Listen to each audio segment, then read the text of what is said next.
This is the beginning of one of Jarrod's central theses and most compelling points. The Beatitudes are more than a list of qualities we affirm. They are a progression which, when followed in order, move us closer to the heart of God. Maybe if we could start with the first Beatitude. I don't know if you have Matthew 5:3 in front of you, Matt, but did you want to read the first one? It begins with, "Blessed are the spiritually poor. The kingdom of heaven is theirs." Now, this I find fascinating, Matt, because how it actually reads is, "Blessed are the poor in spirit." They've made a deliberate decision in their translation, which I think is the most common translation that people choose, because people are much more comfortable in Matthew 5 than they are in Luke 6:20. Luke 6:20 simply reads, "Blessed are you who are poor, for yours is the kingdom of God." And we're like, oh, poor people being blessed. You know what would be a bit more comfortable if it was just like me and my brokenness. Now, what some people will do, Matt, is they'll go, okay, it's either spiritual poverty or it's real poverty. And then you have to choose. And you have one side of the church who goes, no, this is about actually healing souls. And another part of the church will go, no, this is about healing society. And actually, the answer to those two things is not the no at the start. It's about healing souls and healing society and all of creation. We don't have to choose. we don't have to segment that. Exactly. This is another yes and. And the DunkerPunk movement must be a yes and movement. The spiritual maturity is found in, if Christ is not Lord of all, Christ is not Lord at all. And so there has to be a way where we allow what we assume to be opposites to be held together in light of Jesus being above and in all and through all things. And so blessed are the poor in spirit. The word poor there is actually destitute in Matthew's gospel, and it occurs throughout Isaiah as well in the Septuagint, the Greek translation. But the difference between the poor in spirit and the poor of spirit, I think, is the difference between, is this just applying to people who, are doing it tough? Or is this applying to people who, are doing it tough? Like, is this just an internal thing, or is this just a social thing? To be poor in spirit, I believe, is if this is about where God checks in, if this is about the encouragement to move into the places where Christ has moved it into the neighborhood, as the start of John's gospel has put it, his tabernacle. Message translation, I love that. Yeah, it's great, right? Oh, so good. So this is the location. This is the pin drop for where you're going to find God, with those who are poor, not of spirit, but in spirit. So the question for you and me, Matt, today is, okay, where are the poor? How can I be with them in spirit? Even if I'm poor of spirit. But don't miss the initial thing is like, how do I be in solidarity with those who are poor in spirit? So how do I make what is mine available and open in community to those who are poor? Because then I am poor in spirit. My spirit is with the poor. So it's a question of, who are you with? Who are your people? Does your heart break for the things that breaks God's heart? Do you see news reports about a factory in Bangladesh burning down with workers who have been making shoes that are available in our shops? And do you go, that's awful for them? Or do you go, that's awful for us because you've become somebody who is poor in spirit? Well, what is it for us to identify and see yet another? I've just seen the news this morning as I've woken up, and another man killed by a police officer on the streets of the US with a knee to his neck. And and do we see that and go, oh, that's sad for them? Or are we actually diagnosing that this is a sickness in our society and that Jesus wants to heal these things? And am I poor in spirit in such a way that in spirit I'm with him? My baptism means I'm united to all those who are suffering, all those who are hurting, or all those who are doing it tough. In spirit, God shows up in the places where people are poor and destitute with nothing, where they're vulnerable in society. And if we understand what Jesus is saying here, it's not, hey, try and keep yourself in a place where you need dependency issues with God to be interested in what God is doing, what God is about, and who God is. But instead, how do we become co-collaborators and creators with the Spirit of God who wants to empower us, because God is with the poor, and blessed, encouraged, walk on. That's my way my friend John Deere puts it. Walk on, you who are poor in spirit. So if your heart is breaking at the moment for our unprecedented ecological crisis, you're in the exact place God has found. Don't try and escape from that place with more Netflix, more entertainment, more whatever else.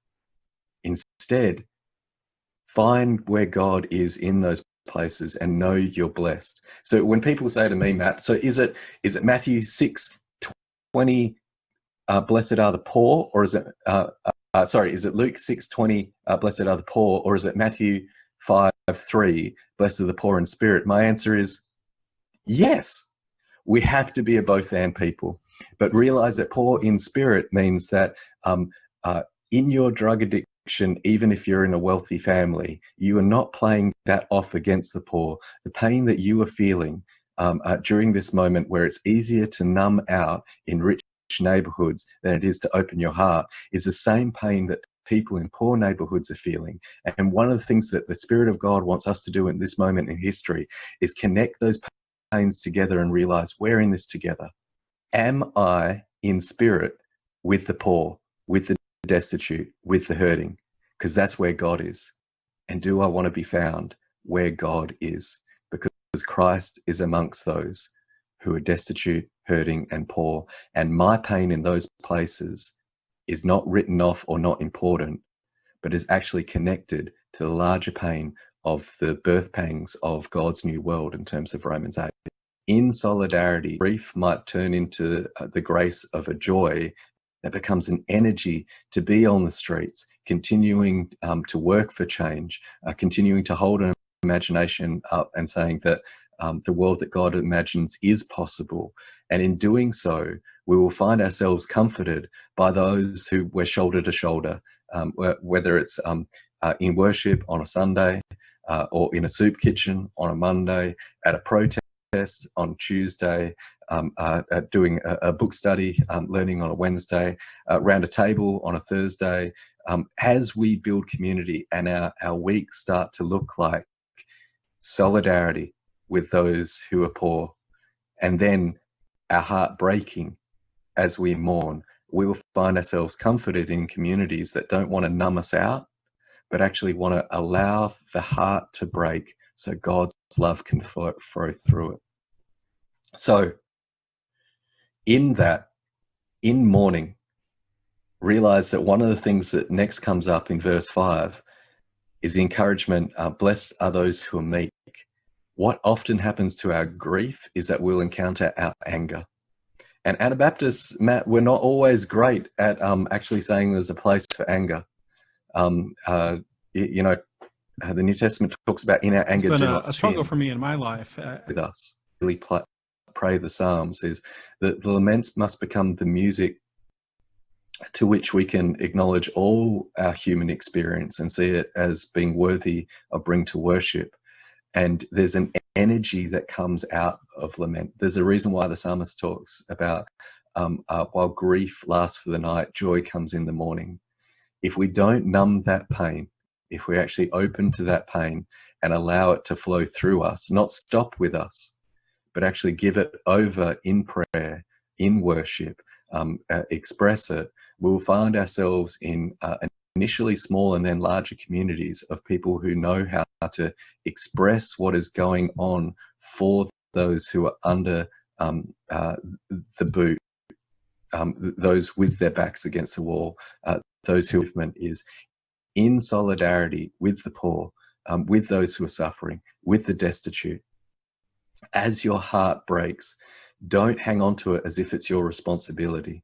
let it flow through you, so that that grief might turn into the grace of a joy that becomes an energy to be on the streets, continuing to work for change, continuing to hold an imagination up and saying that the world that God imagines is possible.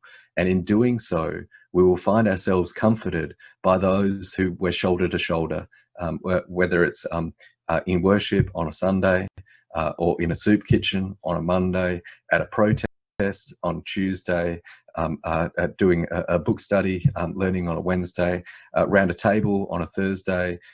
As we build community and our weeks start to look like solidarity with those who are poor, and then our heart breaking as we mourn, we will find ourselves comforted in communities that don't want to numb us out, but actually want to allow the heart to break so God's love can flow through it. I think a lot of people, Matt, who have been formed by Northern European cultures, that's very true. Like anger is often seen as something that's bad, and there's no doubt that Jesus' counsel in terms of our anger, that it's incredibly powerful, that it can be a destructive force. But when channeled, it can actually become a healing power. When our anger is allowed to actually be moved in the direction of becoming somebody who's meek. And we need to remember, in terms of meekness, like Moses is described as meek. Moses, who, led slaves out of one of the biggest empires in the world of his day, stood up toe to toe with Pharaoh. But there is a meekness in Moses that we also see in Jesus. Turning over the tables, Jesus isn't a pushover, but Jesus knows the self-control that is an anger or a rage that has been surrendered, that instead of it becoming a bitterness, it can become a beautiful source of power for change. And so the encouragement in blessed are the meek, it could be translated, blessed are the non-violent. And the question is, well, how do we actually get back the earth, the healing of our planet at this moment? Well, what does it look like during our ecological crisis to actually transform our world so we don't destroy ourselves? And Jesus says here, blessed are the non-violent, for they will inherit the earth. At Calvary, the meek one, the non-violent one, has started to take back the earth, not through the sword, but through a Calvary-like love that looks like a towel of service. And here, if we can be in solidarity with the poor, be with the poor in spirit, if we can let our heart break and actually mourn, and if we can take our anger and focus it into like a non-violence that is, it doesn't destroy us, and nor does it destroy others, but has a vision of actually the earth being shared by all instead of just by some, we're starting to get with Jesus' program. Then we can see in verse 6, this is why those who hunger and thirst for God's healing justice.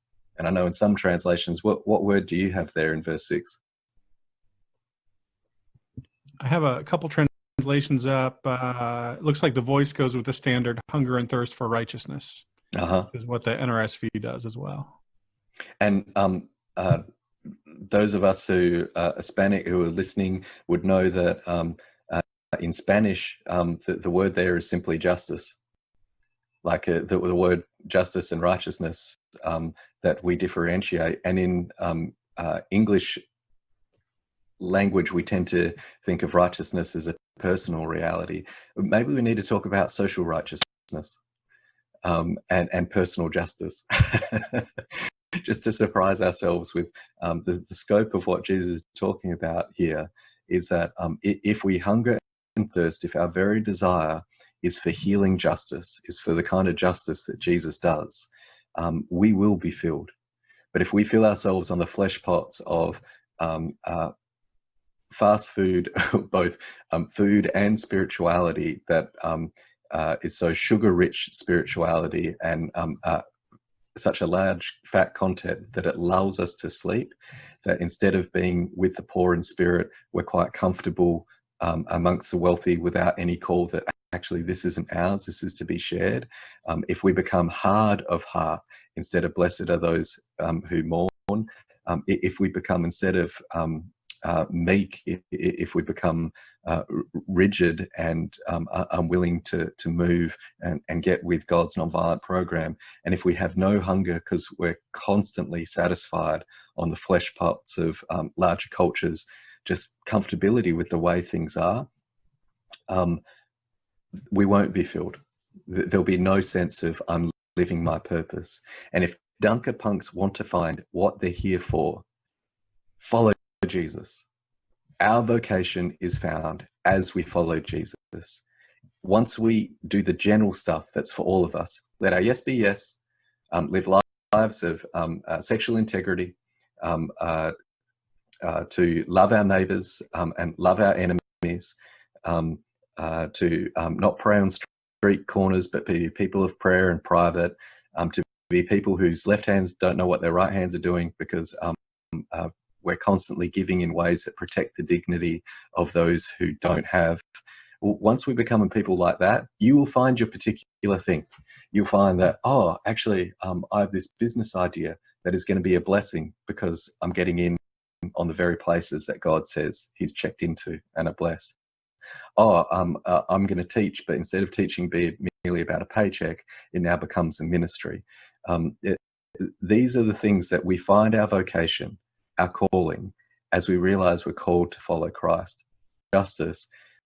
The reason why verse 7 is blessed are the merciful, for they will be shown mercy, is that it is so easy for a hunger for justice to set ourselves up and against others. I'm the one who cares about these things. You're the one who's completely ignorant. I'm the one who's woke. You're the one who's the, and we have these labels. And the word here for mercy is, it talks about a delivering compassion. It's the Hebrew equivalent would be hesed, God's unfailing love, or the loving kindness of God that doesn't stop. And the importance of, like, blessed are the merciful, for they will be shown mercy, is that it will protect us spiritually from setting ourselves over and against those who differ from us, vote different from us, live on different sides of town us. Those of us who've forgotten who we were before we started on Jesus's teachings, where we've become people who are blessed because we're in the places that God has found with the poor.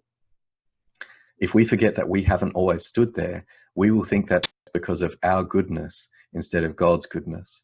And we'll be more concerned with making ourselves look right than seeing God set the world right. And spiritually, it is toxic, it is damaging, and it causes a brittle social justice seeking, which turns people off instead of invites people in. Jesus hung out with those who no one had any time for. Sex workers, tax collectors, these aren't people who are woke. And the reason why they loved to party with Jesus is because he is the merciful one, whom there is a healing justice that is good news for everyone. And we've got to become a people who don't just have the right positions and form our identity, where it's more important for me to be right than it is to actually see our world made right. And this is a tragic mistake made in many activist circles, where we think if we have a sharper analysis and it's not shared by others, then we've done our work. And actually what's needed is the kind of work that invites those in who totally disagree with us currently, but we have a humility to know that once we were enemies with God, and yet God moved into a place and had the kind of grace that though we are sinners, we get to play and be part of Jesus' program as well. And so the importance of becoming a people who are merciful means that we can have, in verse 8, it's translated. What do you have your translation in verse 8, Matt? Blessed are those who are pure in heart. They will see God. What I find fascinating is that the word pure in heart might better be translated transparent of heart. So this isn't a Beautiful. is everything clean. This kind of purity that Jesus is talking about is an AA meeting purity. It's like, hi, I'm Jarrod, and I'm an alcoholic. And you're like, well, In how those can that be meetings, pure? they're going to hear the most disgusting, raunchy Yep, stories yep, anywhere. that's right. That's not like a sexual purity culture type of purity, Exactly. right? Yep. It's in But the it's the kind of transparency. purity that takes responsibility for one's own actions and transparently says, I can trust a group of people with this because there is a love that holds me, that can transform me. So I don't need to hide these things. Pure of heart means that we need to be the kind of people who go, yep, this is my stuff. And it's not like we scream it from the rooftops. We need to find, like an AA meeting, we need to find people who are on the journey, who we can trust, who aren't going to judge, but realize, as it says in the book of James, that those who confess their sins to one another, it doesn't say will be forgiven. Matt, it says they will be healed. There is healing that happens as we are transparent with what is really going on for us. And to find and create communities as we are in solidarity with the poor, as our heart breaks for things that God's heart breaks for, um, uh, as we commit ourselves to nonviolence to see the earth healed, as we desire above all else God's healing justice, as we become a people who are like participate in God's delivering compassion, there needs to be a transparency of heart, and then we will see God. The bloke next to Jesus on the cross at Calvary didn't get his heart pure enough that he got a divine revelation. His response is, we're up here because of what we've done, but he's done nothing. Jesus, will you remember me when you come into your kingdom? And he gets to see God because he owns his own compost of our life. It becomes just that, the kind of things that mustard seeds can grow in. We've got to not run from that stuff, cover it up to try and play a purity game, but become transparent of heart so we can see God. And then once we've done that, because all us Anabaptist crew, all of us who love the Peace Church, we want to go straight to verse 9. We're going to, blessed are the peacemakers. But Matt, if we have not first become in spirit with the poor, if we have not first had our heart break, if we have not first committed ourselves to nonviolence to actually make the earth renewed, if we have not first hunger and thirst for God's healing justice, if we have not first been committed to a delivering compassion, if we have not first committed ourselves to being transparent with others so that we can see God, we will go straight to verse 9, blessed are the peacemakers. And instead of making peace, we'll try and keep peace. Peace will become a new purity game. Peace will become a new progressive purity game where it's like, we're about the real stuff, you're not. Instead of the hard work of what it is to actually be about shalom making in our world today, in all its brokenness. And people, when they see that in us, they'll go, you're a chip off the old block. Just like people sometimes say to me, you look just like your mum. Or with my little baby Noah, who's just arrived, people go, oh, I can totally see Kat.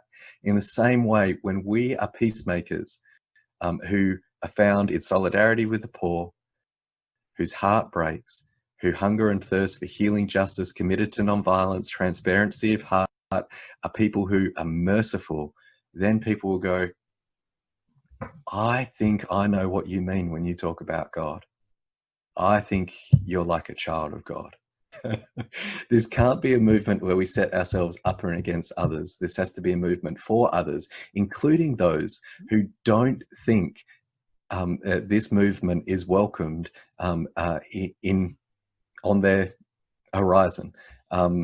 They're the kind of people we're seeking to make peace with, not compromising solidarity, being people who are poor in spirit. But being a people who know that we need to invite those in, because the only way we're getting through all of this is if we do the work together. So from there, we can see, blessed are those who are persecuted. Because if you start doing that work, you can expect a hard time. All this stuff Jesus says comes with a warning. Daniel and Philip Berrigan used to talk about, if you're going to follow me, you better look good on wood. If we're going to follow Jesus, like we will lose our homes, even our congregations may turn on us. Those who look to us might be disappointed with us and abandon us. We'll find ourselves in jail. We'll lose jobs. We can lose home. Like family members may turn against. Like there are consequences of being on this work.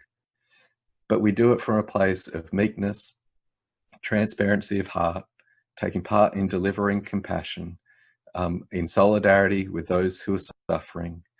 After one of the hardest periods of my life, one of the things he said to me that was so strangely comforting, that's got everything to do with blessed are those who are persecuted because of God's healing justice, for theirs is God's future, or the kingdom of heaven. He said, Jarrod, did you really think you could follow Jesus, who was betrayed, and not experience betrayal yourself? Finally, in terms of verses 11 and 12, blessed are you when people insult you, persecute you, say all kinds of false evil against you because of me. So this isn't the stuff where it's just our fault. This isn't just like I've been a jerk and people are saying awful things. This is because of Jesus. We've actually copped it. Rejoice and be glad, because great is your reward in heaven. And in the same way they persecuted the prophets who were before you. So what this opens up for us, Matt, is a way to not have a persecution complex and not desire to suffer, but also not be surprised when actually a real hard time comes along. So none of us should long for these things, and none of us should want them, but none of us should be surprised when they actually show up if we're following Jesus. That's part and course of this work.